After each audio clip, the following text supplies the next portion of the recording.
구절이 오늘 우리가 연구하는 대상입니다. 27절에는 이 목표대로 하나님의 형상대로 남자와 여자를 지으셨다는 이야기가 나와요. 그런데 요 26절이 중요해요. 27절은 그 마음 먹으신 결과대로 지으셨다는 이야기이고, 26절은 우리의 형상을 따라 우리의 모양대로 우리가 사람을 만들자 하셨다는 거예요. 그렇게 마음을 먹었고, 그 사람이 이 피조 세계를 다스리도록 하자라고 결정하셨다는 거죠. 자, 이제부터 잘 따라와 보시기 바랍니다. 잘 따라오셔야 됩니다. 우리의 형상과 우리의 모양을 어떻게 해석하느냐에 따라서 신학적으로 큰 갈림이 있었습니다. 우리는 지금 평신도 신학 강좌를 하는 거잖아요. 그러니까 평신도의 수준에서 신학자들이 이미 고민했었던 문제를 한번 우리가 받아들여 보자라고 하는 거예요. 자, 그래서 이걸 어떻게 해석하느냐에 따라서 우리에게, 인간에게 주어진 사명과 특질이 달라지게 된다라고 하는 겁니다. 사람에게 주어진 사명, 사람이 가지는 특질이 완전히 달라진다는 거죠. 이것을 신학적 용어로는 존재유비, 관계유비라고 부릅니다. 어떤 비유가 들어있는 표현인데, 존재가 닮았다는 말이냐 아니면 관계가 닮았다는 말이냐, 이런 말입니다. 그걸 좀 더 쉽게 설명드릴게요. 먼저 첫 번째 살펴볼 것은 존재가 닮았다라고 26절을 해석하는 경우에 무슨 일이 벌어지느냐라고 하는 거예요. 제가 존재라고 하고 외적 특징이라고 써놨죠. 이것은 외형이라는 말 플러스 지적인 능력, 소통할 수 있는 언어적 능력, 이런 것을 다 포함하는 것을 외적 능력이라고 합니다. 그러니까 26절에 우리의 형상과 우리의 모양대로 짓자라고 했을 때 그것이 하나님이 가진 외적인 특징, 하나님이 그래서 눈 두 개, 코 하나, 입 하나를 가진 할아버지 같은 존재냐, 우리 제우스처럼 막 이 백발이 확 뻗쳐 있는 그런 근육질의 할아버지를 말하는 거냐? 아니다, 그거는 좀 아니겠지. 그거보다는 인간이 가지고 있는 독특한 특징 뭐야? 그것은 지적인 능력이잖아. 하나님이 가지신 지적인 능력과, 또 돌고래 이런 애들도, 원숭이 이런 애들도 서로 언어적 소통을 합니다.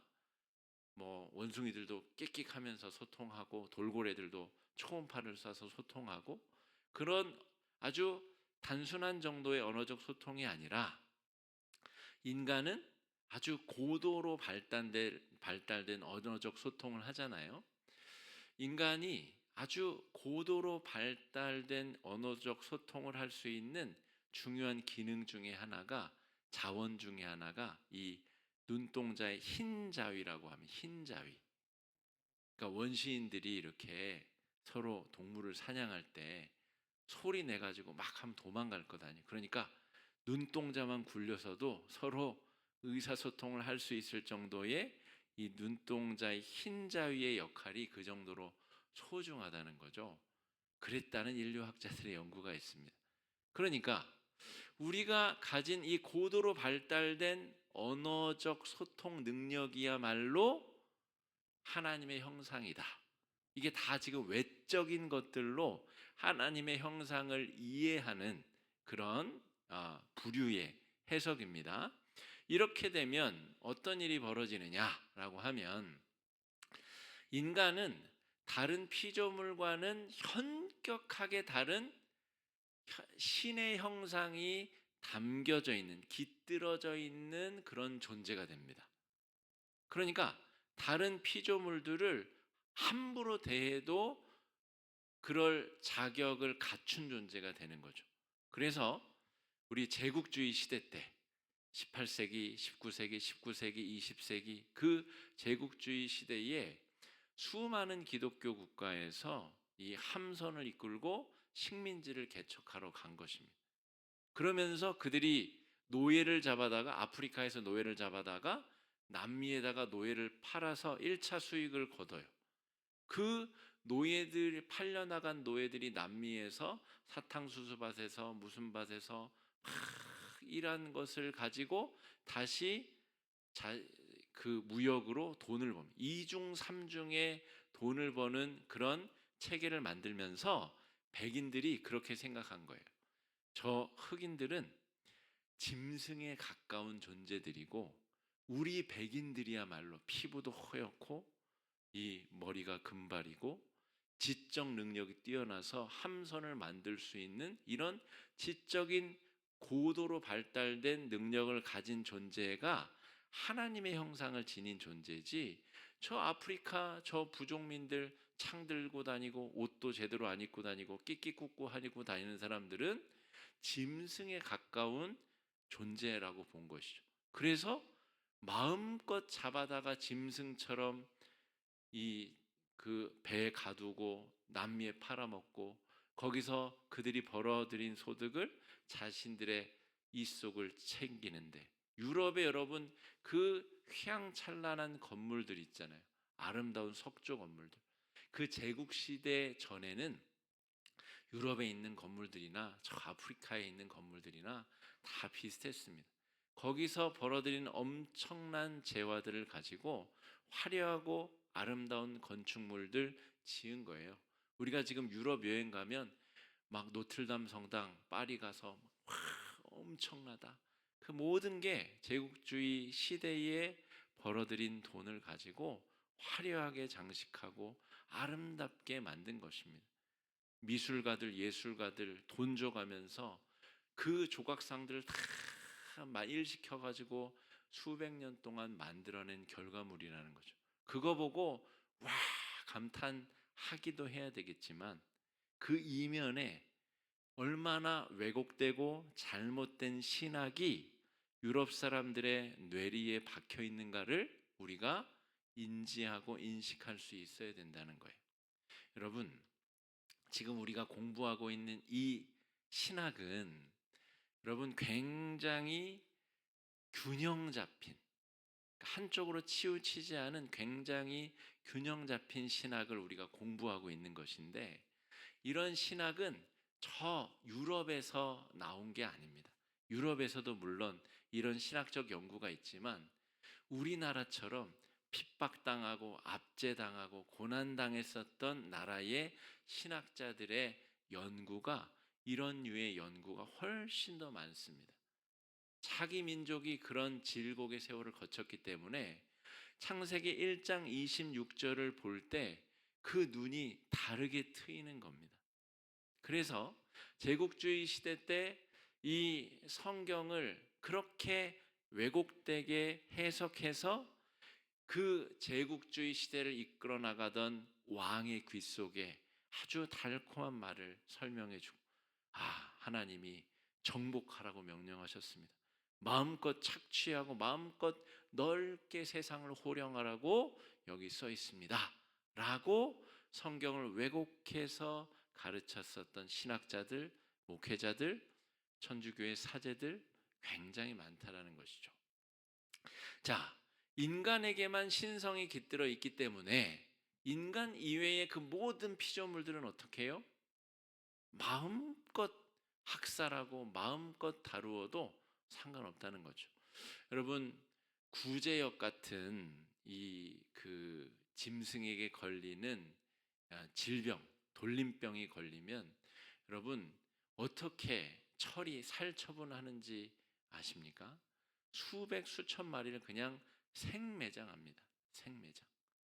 사람이 싼값에 고기를 맛있고 편하게 먹다 보니까 걔네들을 모아놓고 키워야 되잖아요. 그러니까 돌림병이 한번 돌면 살처분을 하는데 땅을 막 깊게 파고 그냥 그 정말 사람이 다른 동물에게 저렇게 할 수 있을까 싶은 아주 처참한 짓을 저지른다는 거죠.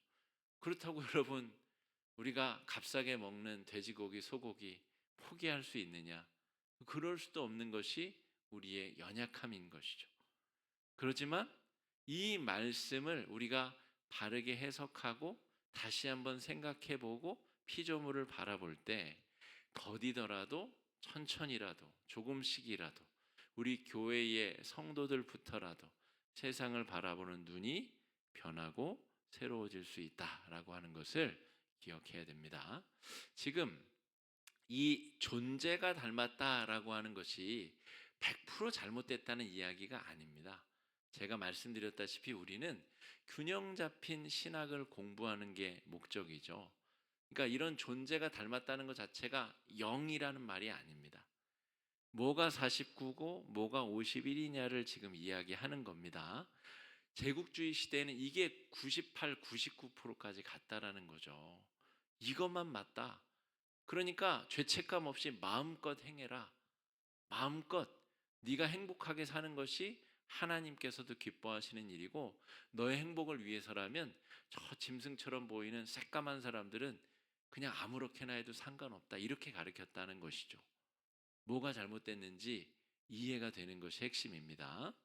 자, 그래서 창세기 1장 28절에 정복하라, 다스리라라는 말을 네 멋대로 착취하라는 말, 네 멋대로 너의 행복을 위해서 마음껏 꺼내다 써라. 화석 연료를 마음껏 그동안 꺼내다 썼죠. 그래서 석유가 3, 40년 안에 고갈된다고 그랬는데 고갈되지 않는 거예요. 파도 계속 나오는 거죠. 이것처럼 큰 축복이 어디 있습니까? 그렇죠? 그런데 그것을 마음껏 떼고 마음껏 지피고 살다 보니까 무슨 일이 펼쳐지죠? 지구 온난화가 생기고 그러니까 기상 이변이 펼쳐지고 그러니까 하나님께서 우리에게 뭘 충분히 안 주신 게 아닙니다. 충분히 주시는데 마음껏 쓰고도 남고 넘치도록 주시는데 그것을 어떻게 절제하면서 쓰느냐, 어떻게 상생하도록 쓰느냐, 어떻게 함께 공존하기 위해서 자기 자신의 그 내면의 욕망을 억제하고 자기 십자가를 지고 겸손과 섬김과 사랑의 마음을 가지고 살 것이냐. 이게 우리에게 주어진 관심사인데 지금 26절을 잘못 해석해 버리게 되니까 마음껏 쓰고 마음껏 착취하고 나만 아니면 된다라는 각오로 그렇게 살게 만들었다라고 하는 것이죠. 자, 지적 능력과 신체적 능력과 신체적 아름다움 등으로 인간 사이에도 차별을 낳게 되었다라고 하는 거죠. 제가 미국에 오랜 기간 살지 않았습니까? 한 달이나 살다 왔는데 한 달 살면서 아시아 사람들이 미국에서 가지는 어떤 사회적 위치가 어느 정도인가? 아시아 사람들은 제일 밑에 있습니다. 백인이 제일 위에 있고 그 다음에 흑인들이 있고 그 다음에 우리들은 흑인 막 무시하잖아요. 아닙니다. 흑인들은 미국에서 아시아 사람들을 거의 뭐 이렇게 사람 취급도 잘 안 합니다. 자기들이 무시를 받기 때문에 남들을 무시하면서 그것을 좀 이렇게 보상받으려고 하는 심리가 있어서 흑인들은 그 다음이 아시아인들이라고 생각 안 하고 히스패닉, 저 남미 사람들, 그 다음에 아시아 사람들입니다. 사람 숫자도 적지만 아주 정말 우리 교포 교민들이 미국 땅에서 정말 힘겹고 어렵게 사투를 벌이면서 살고 있고 또 신앙생활을 유지하고 있고 교회를 이루고 있다는 것 여러분 우리 이민 교회들을 위해서도 우리가 많이 좀 기도해야 됩니다.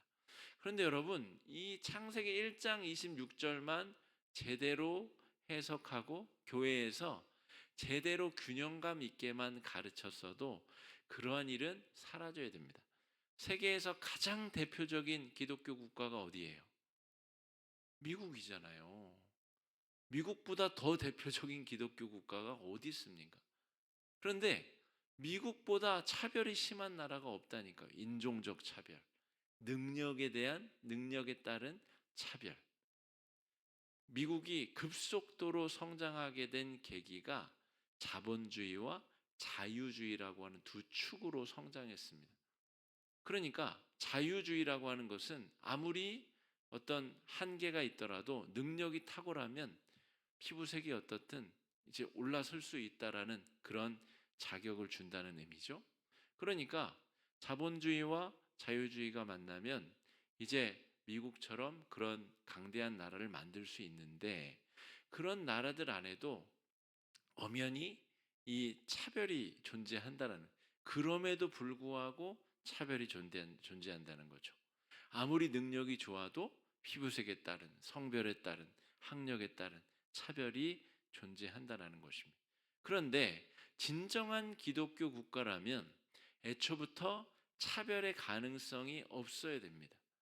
어떤 사람인지 간에 그를 하나님께서 사람으로 지으셨다면 그 안에 깃든 하나님의 형상을 존중하는 태도가 있어야 되고, 종교가 다르더라도 전도의 대상으로 삼을지언정 그를 인간 이하로 보아서는 안 되는데, 실제로 인종적인 차별, 성별에 따른 차별, 온갖 차별이 존재하는 세상, 우리나라는 안 그런가요? 기독교인이 그렇게 많은 우리나라에서도 외국인 노동자에 대한 차별, 온갖 종류의 차별, 이번에 우리 교단 총회에서도 총대라는 것을 이제 노회마다 이제 보내게 되어 있습니다. 그 총대에 가기 위한 경쟁이 아주 치열해요. 사실은 총회에 가서 여러 의미 있는 일들을 해야 되는데, 일들을 하려면 저처럼 40대나 50대들이 가야 일을 열심히 하거든요. 그런데 대부분은 60대의 어르신들이 회의에 갑니다. 어른으로 인정받는다는 그런 자리라고 생각하는 거죠. 그러다 보니까 이번 총회에서 어떤 헌의가 투표에 올려졌냐면, 여성들을 총대로 보내는 할당제를 정하자. 다 60대의 남성들 뿐이니까 거기서 어떻게, 한국교회 대부분은 여성들인데 여성들의 의견을 대표할 만한 목사도 가고 장로도 가고 해야 되는데, 투표하면 여성들은 하나도 못 가고 다 60대 남성들만 가거든요. 그러니까 어떻게 그것을 바른 의결기구라고 할 수 있겠느냐. 여성 총대에 할당제를 더 가지고 여성 총대들이 의무적으로 몇 자리는 꼭 갈 수 있게 하자. 어떻게 됐을까요? 투표했는데 부결됐습니다. 안 됐습니다. 예, 그러니까 교회에서는 그러면 안 되는데, 교회에서는 애들도 존중함 받고 여성도 존중함 받고 똑같이 사람으로서 어떤 편견 없이 사람을 사람으로 대해야 되는데, 어린이라고 하나님의 형상이 아닌가요? 어린이라고 우리의 형상대로 지음받은 게 아닌가요? 여성들은 안 그런가요? 못 배웠으면 그 하나님의 형상이 없나요? 그렇지 않은데 그 세계관이 그렇게 탁 열리기가 쉽지가 않다라는 얘기입니다. 자, 우리의 형상, 그래서 아까 말한 49%의 이야기는 존재와 관련된 비유라고 볼 수가 있겠고, 그거보다 1% 높은 51%의 우리의 형상과 우리의 모양의 해석은 무엇이냐면 관계에 대한 이야기다라고 하는 거예요. 이 눈이 열리게 되면 성경이 전혀 다른 눈으로 보이고 교회 공동체도 전혀 다른 눈으로 보이게 됩니다. 존재의 형상에 대한 이야기가 아니라 존재가 어떻게 관계 맺는가에 대한 이야기이다 라고 하는 겁니다.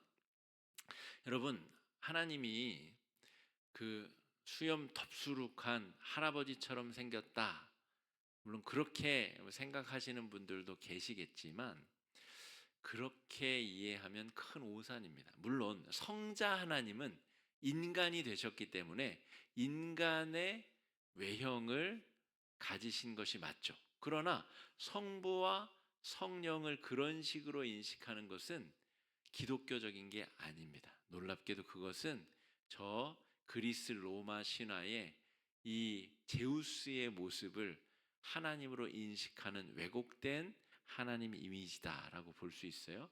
하나님이 그렇게 머릿속으로 그려지는 정도의 분이라면 무한자라고 부를 수 없는 거죠. 상상 불가능한, 그러니까 하나님의 외형을 닮았다라고 하는 것은 어떤 의미로서 100% 하나님을 닮았다라는 것의 바른 설명이 아니다라고 하는 거죠. 그래서 유추할 수 있는 것이 무엇이냐면 하나님의 외형적 모습이 아니라면 그럼 뭘까? 그 절반은 하나님께서 어떻게 존재하시는가, 어떻게 일하시는가, 하나님이 왜 천지 우주 만물을 창조하셨는가를 이해하는 것이다라고 볼 수 있겠습니다. 하나님은 관계 안에서 대화하시고 일하시는 분으로 성경에 기록되어져 있습니다. 우리가 26, 27, 28절에도 계속해서 우리의 형상대로 우리의 모양대로 짓자, 그리고 실제로 우리의 형상과 모양대로 남자와 여자를 지으시죠. 그러니까 삼위일체 하나님인데 사실은 성부 하나님이 대빵이어서 성부 하나님이 하자는 대로 성자 성령이 그냥 굽신굽신하는 그런 관계가 아니라 끊임없이 서로 사랑 가운데 소통하고 교제하고 대화하면서 세 분이 동등하게 의사결정을 한다는 거죠. 우리 안홍규 집사님하고 조주영 권사님 다은이까지 공교롭게 지금 한 자리에 있는데, 자, 어디 여행을 간다라고 하면 의사결정을 어떻게 하시나요? 합의를 봐야죠. 그죠? 이게 관계 안에 소통 가운데 함께 일하는 겁니다. 위상이 다 다르죠. 아빠, 엄마, 딸. 완전히 가족 안에서 가지는 힘의 구조도 다르고 나이도 다르고 경험도 다르고 하지만 작은 가족 여행 하나 갈 때에도 서로 묻고 대화하고, 너 일정이 그때는 어떠니? 너 그때 가도 괜찮니? 그때는 이러니 저러니 다 얘기해보고, 너 어디 가고 싶으니?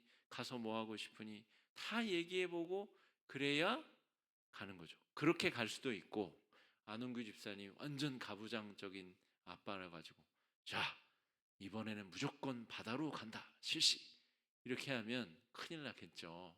그렇게 해도 가긴 가겠죠.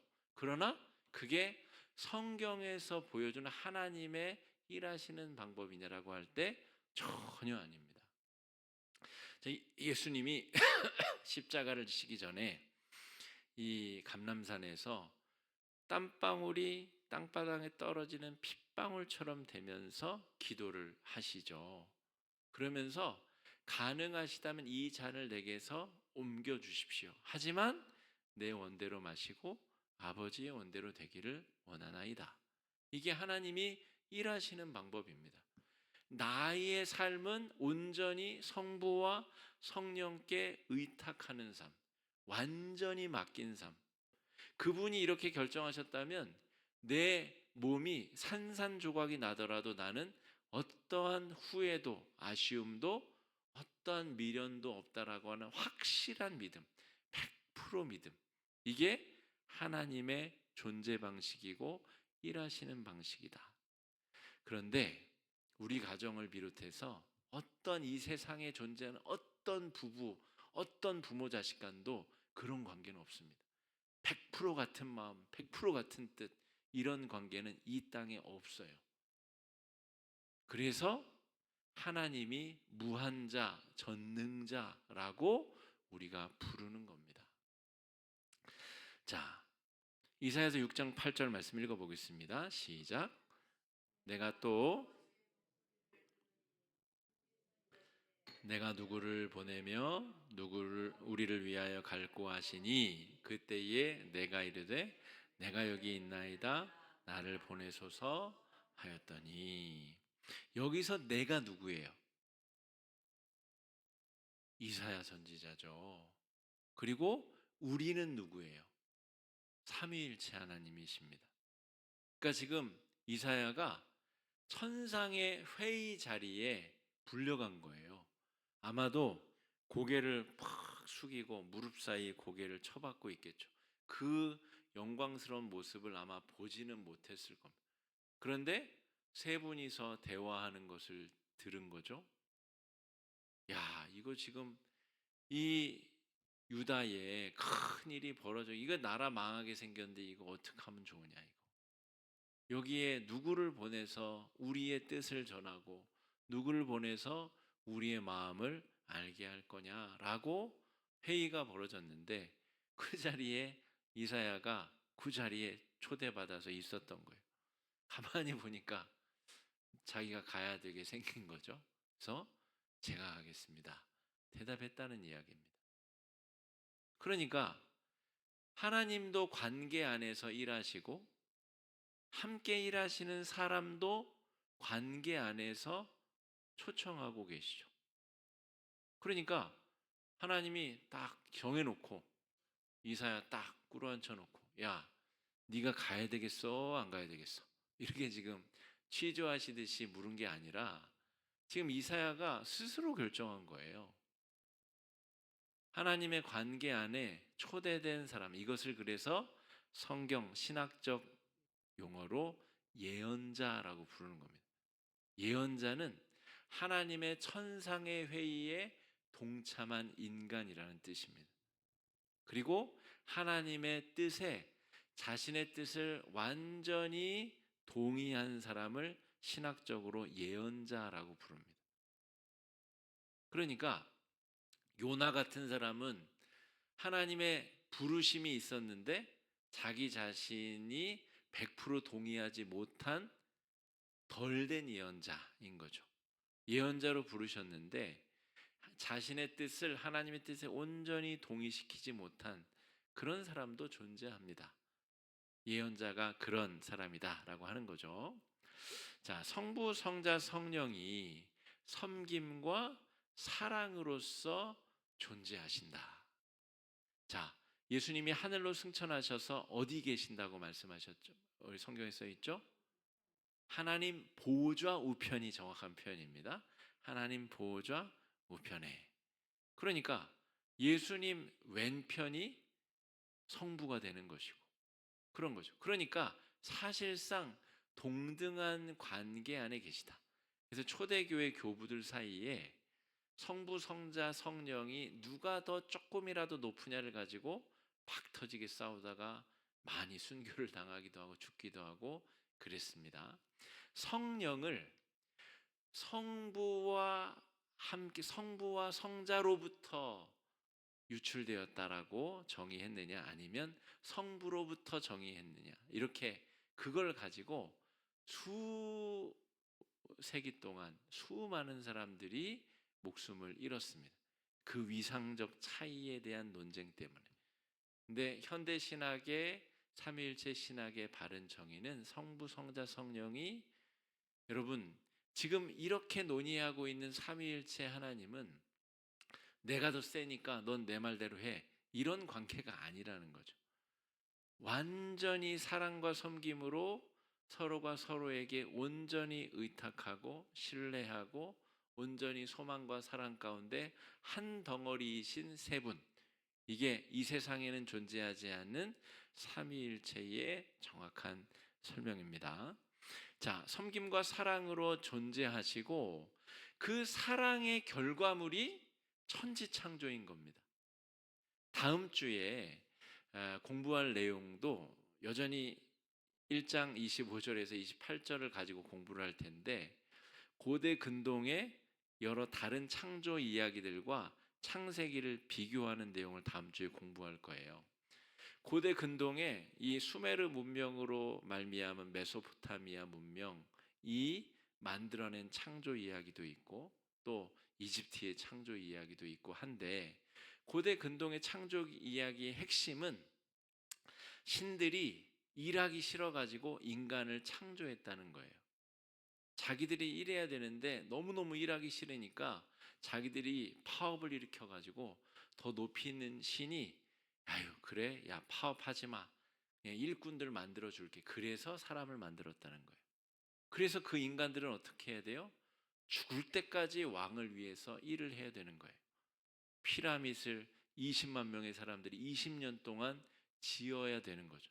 그런 것이 인간의 사명이다라고 성경 이외의 다른 창조 이야기들은 사람을 그렇게 창조했다라고 가르쳤다는 거죠. 그런데 성경의 창조 이야기의 본질은 하나님이 사랑 가운데 존재하시기 때문에 사랑하게 되면 잉여 에너지가 반드시 생기게 되어 있습니다. 그 잉여 에너지가 우리가 창세기적 언어로 보자면 그것이 바로 창조의 사건이다라고 보는 거죠. 여러분, 우리가 서로 사랑해야 될 이유가 거기 있는 것이죠. 왜요? 우리가 하나님의 형상대로 지어진 하나님의 사람들이기 때문에 서로 사랑하고 사랑하고 사랑하면 우리 안에서 하나님의 나라가 창조될 수도 있고, 이것을 신학적 용어로 하나님의 지속적 창조 행위라고 부릅니다. 우리가 창조의 도구로, 창조의 일꾼들로 하나님 앞에 지속적으로 존재함으로 쓰임 받는 것이라고 부릅니다.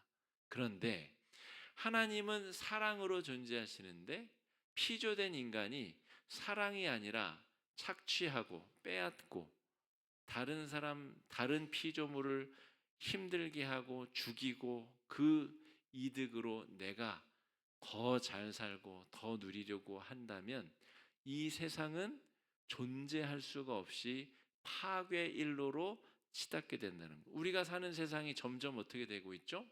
사람이 못 살 만한 공간, 피조물들이 죽어가는 공간으로 점점점 가고 있죠. 어떻게 보면 교회의 성도들이, 하나님의 형상으로 지음받은 성도들이 그 뜻을 바르게 실천하고 있지 못하기 때문이다라고 볼 수 있습니다. 전 세계의 가장 큰 종교가 뭘까요, 여러분? 가장 큰 종교, 기독교입니다. 기독교. 기독교는, 여기서 말하는 기독교는 로마 카톨릭 정교회 네? 이슬람은 안 돼요. 이슬람은 아닙니다.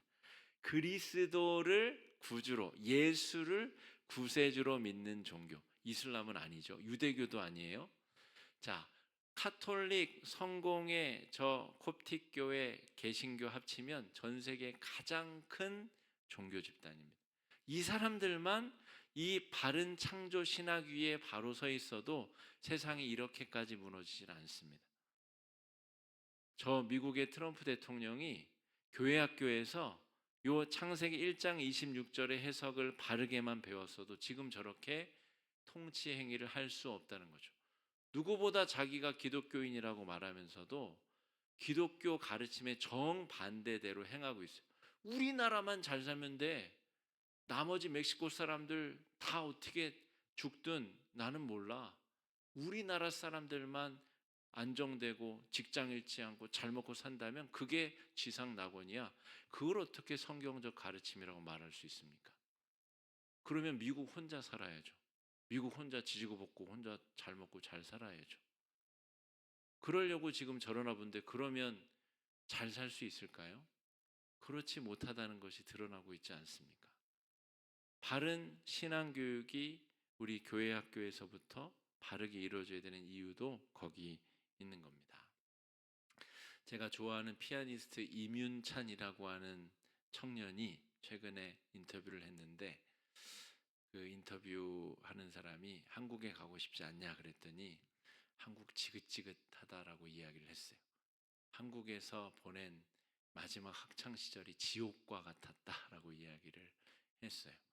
한국이 좁은 땅덩어리에 무한 경쟁 세상이기 때문에, 물론 그런 이유 때문에 그런 천재가 또 나올 수도 있었을 거예요. 그렇지만 그가 이미 천재가 된 다음에 그가 고백하는 한국에서의 교육은 지옥과 같았다라고 이야기를 하는 거죠. 여러분, 우리가 이 지옥과 같은 경쟁, 무한 경쟁 세상에서 어떻게 하나님 나라를 경험하고 맛보고 살 수 있겠느냐라고 하면 창세기 1장 26절 27절을 바르게 해석하고 이제부터라도 바른 세계관을 가지고 바른 눈으로 살아가려고 애써보는 그 노력에서부터 시작이 되는 겁니다. 그렇지 못하면 끊임없이 우리는 왜곡된, 성경은 왼쪽이라고 써놨는데 우리 마음이 우리의 욕망은 오른쪽으로 간다고 해서 성경이 바르게 읽혀질 리도 없을 뿐더러 성경을 오독하고 잘못 해석하는 일들이 펼쳐지게 됩니다. 이번 주일 설교가 누가복음 18장 1절로 8절까지 본문인데 기도에 대한 이야기입니다. 불의한 재판관과 과부 사이에 벌어졌었던 일에 대한 이야기거든요. 근데 그것도 전후 좌우 맥락을 다 빼고 나면 그냥 원하는 것 욕망하는 바를 무조건 오래 기도하면 하나님이 들어주실 걸 이렇게 해석할 수도 있다는 거예요. 내가 이번 주에 로또를 살 예정인데 하나님 몇 번 숫자 6개 딱 요대로 그렇게 될 줄로 믿습니다라고 그냥 잠도 안 자고 일주일 내내 기도하면 들어주실 수도 있을걸? 이라고 잘못 해석할 수 있는 여지가 있는 본문이라는 거죠. 그러나 그 본문을 앞에 뒤에 전후 사정을 잘 살펴보면 전혀 그런 얘기가 아닙니다. 이번 주일에 그 본문으로 우리가 말씀을 함께 살필 예정입니다. 자, 성부, 성자, 성령이 섬김과 사랑으로 존재하고 그것의 결과물이 저와 여러분 우리들 이 피조 세계다라고 하는 거죠. 여러분, 별과 하나님이 지으신 피조 세계, 그래서 제가 한번 생각해 봤어요. 이거는 제가 참고한 책에 안 써 있는 내용입니다. 그래? 그럼 피조물이 다 관계 안에 있단 말이야? 그럼 생각해 보자 라고 제가 생각해 봤어요.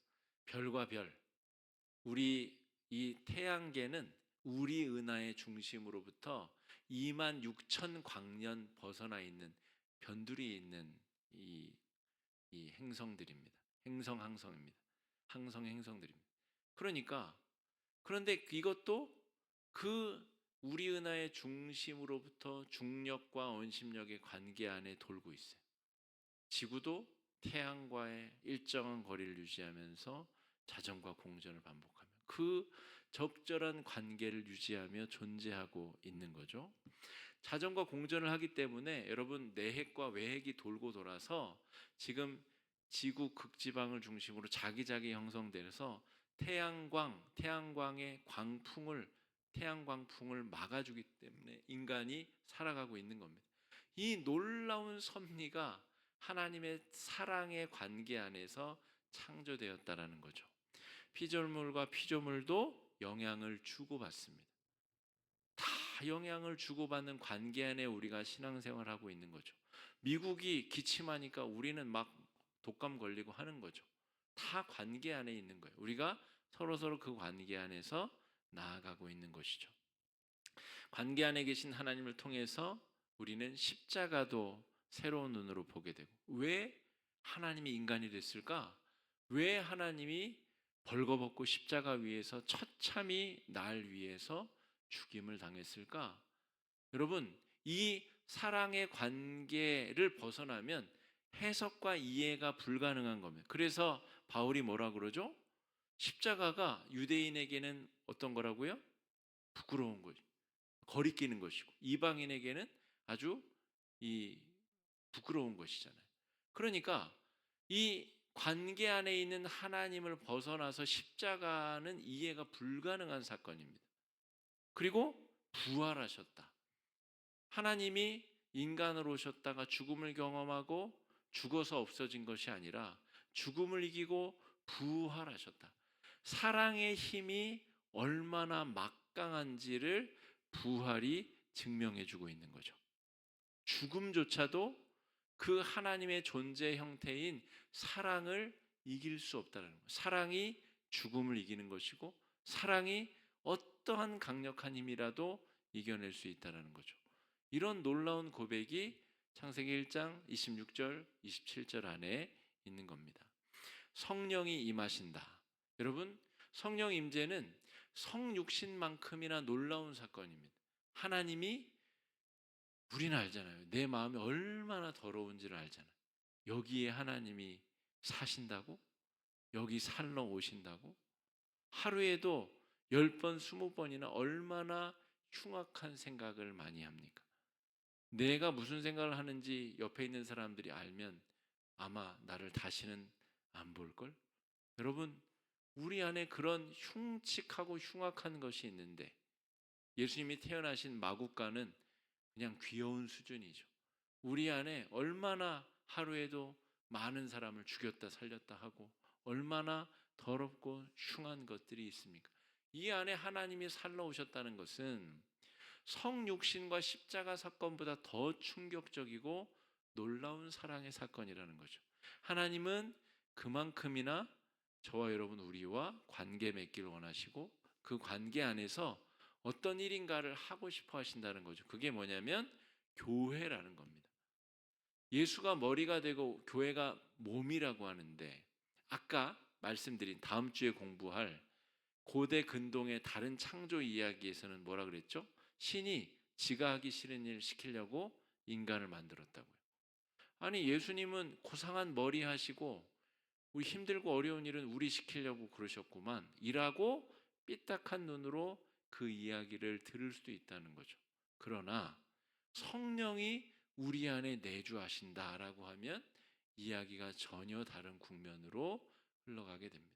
그러니까 여러분 아주 한 끗 차이인데 우리의 모양과 우리의 형상을 어떻게 해석하느냐에 따라서 성경이 완전히 다르게 보인다는 거죠. 그리고 지금 후자로 설명한 관계 안에 계신 하나님의 눈으로 성경을 봐야만 성경이 창세기부터 계시록까지 정말 일관되게 통일성 있게 해석되고 읽히게 된다는 것을 분명히 기억하셔야 됩니다. 전능한 하나님이 열등한 인간을 창조한 것이 아니라 우리를 동역자로 부르시고 사명을 주시는 분이 하나님이시다라고 하는 거죠. 아까 이사야를 그 천상의 회의 자리 가운데 부르시는 하나님처럼 저와 여러분 우리들을 그 자리에 초대하시는 분이시다라고 하는 겁니다. 관계 안에 계신 하나님을 통해서 머리 대신 예수님과 몸된 교회의 관계를 이해하게 된다는 거죠. 예수님이 머리로서 군림하고 명령하는 그런 분이 아니라 세포 하나하나에까지 성령으로 함께 하시고 동행하시고 힘 주시고 능력 주시고 우리로 하여금 무한한 은혜의 에너지를 샘솟게 하셔서 그 에너지원으로 우리로 하여금 교회되게 하고 일하게 하시는 분이 예수 그리스도, 머리 대신 예수 그리스도시다라고 하는 겁니다. 자, 에베소서 4장 11절, 12절 말씀 같이 한번 읽어보겠습니다. 시작. 어떤 사람은 사도로, 복음 전하는 자로, 어떤 사람은 목사와 교사로 삼으셨으니 이는 성도를 온전하게 하여 봉사의 일을 하게 하며 그리스도의 몸을 세우려 하심이라. 아멘.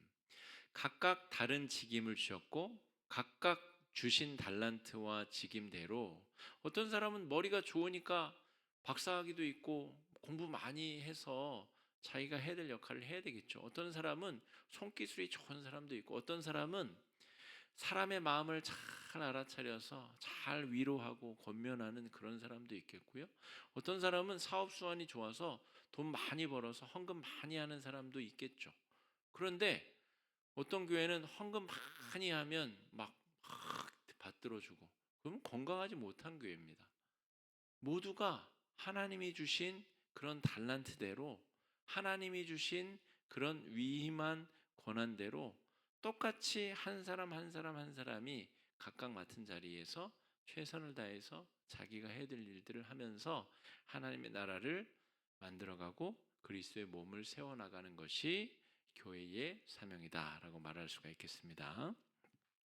오늘 굉장히 중요한 이것은 성경 전체를 바라보는 중요한 신학적 눈이 열리느냐 닫혀 있는 상태로 그냥 또 가느냐 굉장히 중요한 공부를 하였는데 우리가 하나님으로부터 지음을 받았다라는 것의 바른 의미는 반반은 절반은 하나님께서 우리에게 주신 어떤 그런 능력들 사고할 수 있는 능력, 소통할 수 있는 능력, 또 협력할 수 있는 인간의 능력 이 모든 것들이 없다는 게 아니라 그게 절반 정도 있다는 것이고, 절반은 우리가 하나님이 존재하시듯이 관계 안에 그 사랑의 결과로 창조함 받은 존재고, 그러므로 우리가 다른 피조물들 앞에 으쓱대고 자랑하고 군림하려고 하는 태도는 완전히 잘못되었다라고 하는 거죠.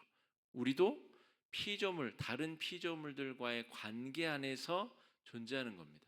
다른 피조물들이 고통받으면 내가 고통스러운 것이 창조의 섭리다라고 하는 거죠. 교회 공동체 안에서 내가 미워 죽겠는 사람을 내가 막 공격해가지고 그 사람을 좌절시키고 낙담시키면 내가 행복할 것 같지만, 결국 나도 다른 사람에 의해서 똑같은 짓을 당할 수 있다는 것을 기억하는 것, 서로가 다르지만 교회 안에서 믿음 안에서 함께 하나님 나라를 만들어가는 존재라는 사실을 기억하는 것, 이것이 우리가 성경을 바라보는 바른 시각이다라고 볼 수가 있겠습니다. 오늘 네 가지 정도 기도 제목 가지고